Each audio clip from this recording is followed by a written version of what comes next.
Welcome back. Welcome to part 3 of Munnar diaries. Location Eravikulam national park. വരയാടുകളുടെ താഴ്വര എന്നാണ് ഈ സ്ഥലത്തെ പറ്റി പുറം ലോകം അറിയുന്നത്. നീലക്കുറിഞ്ഞ് ധാരാളമായിട്ട് പൂക്കുന്നൊരു സ്ഥലം കൂടിയാണ്. നീലഗിരി താർ എന്നറിയപ്പെടുന്ന ഈ വരയാട് തമിഴ്നാടിൻ്റെ സ്റ്റേറ്റ് ആനിമൽ കൂടിയാണെന്ന് എത്ര പേർക്കറിയാം. എന്തായാലും വരയാടിനൊക്കെ കണ്ടുകൊണ്ട് ഞങ്ങൾ മുന്നോട്ട് കടന്നു. വളരെ മനോഹരമായിട്ടാണ് അവർ ഓരോ കാര്യങ്ങളും അറേഞ്ച് ചെയ്തിരിക്കുന്നത്. അതിൻ്റെ ഉള്ളിൽ ചെറിയൊരു കാവ് പോലെയൊക്കെയുണ്ട്. ഞങ്ങൾ പോയ സമയത്ത് അവിടെ നല്ല വെയിലായിരുന്നെങ്കിലും തണുത്ത കാറ്റുള്ളതുകൊണ്ട് ആ വെയിലും ചൂടൊന്നും ഞങ്ങൾ അറിഞ്ഞതേയില്ല. വെറൈറ്റി ആയിട്ടുള്ള ചെടികളും മരങ്ങളൊക്കെ അവിടെ നമുക്ക് കാണാം. ഇതാണ് നീലക്കുറിഞ്ഞിയുടെ ചെടി.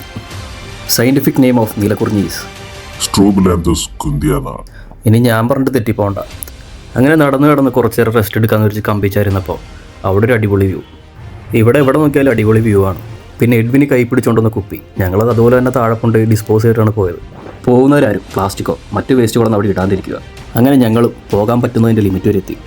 എന്തായാലും സംഭവം കൊള്ളാം. വംശനാശം സംഭവിച്ചുകൊണ്ടിരിക്കുന്ന വരയാടുകളെ പിടിച്ച് അതൊരു നാഷണൽ പാർക്കാക്കി അതൊരു ടൂറിസ്റ്റ് കേന്ദ്രമാക്കി വരുമാനം കിട്ടുന്നൊരു പരിപാടി. പക്ഷേ എന്തിനാണ് ഫോറിനേഴ്സിന് 500 രൂപ പെർ ഹെഡ് റേറ്റ് ഇട്ടേക്കുന്നതെന്ന് മനസ്സിലാവുന്നില്ല.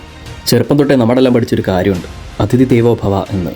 ഇതിനെന്തെങ്കിലും പ്രത്യേക കാരണമുണ്ടോ എന്ന് എനിക്കറിയില്ല. എന്നാലും തത്വം പഠിപ്പിച്ച നമ്മുടെ സ്വന്തം രാജ്യത്ത് ഇങ്ങനെ തന്നെ വേണമെന്ന് ഞാനൊരു നിമിഷം അവിടെ നിന്ന് ആലോചിച്ചു പോയി. ഞങ്ങളെന്തായാലും അടുത്ത ലൊക്കേഷൻ തേടി പോവുക. സബ്സ്ക്രൈബ് ചെയ്ത് വെച്ചാൽ അടുത്ത ലൊക്കേഷനുള്ള വീഡിയോ കൂടി കാണാം.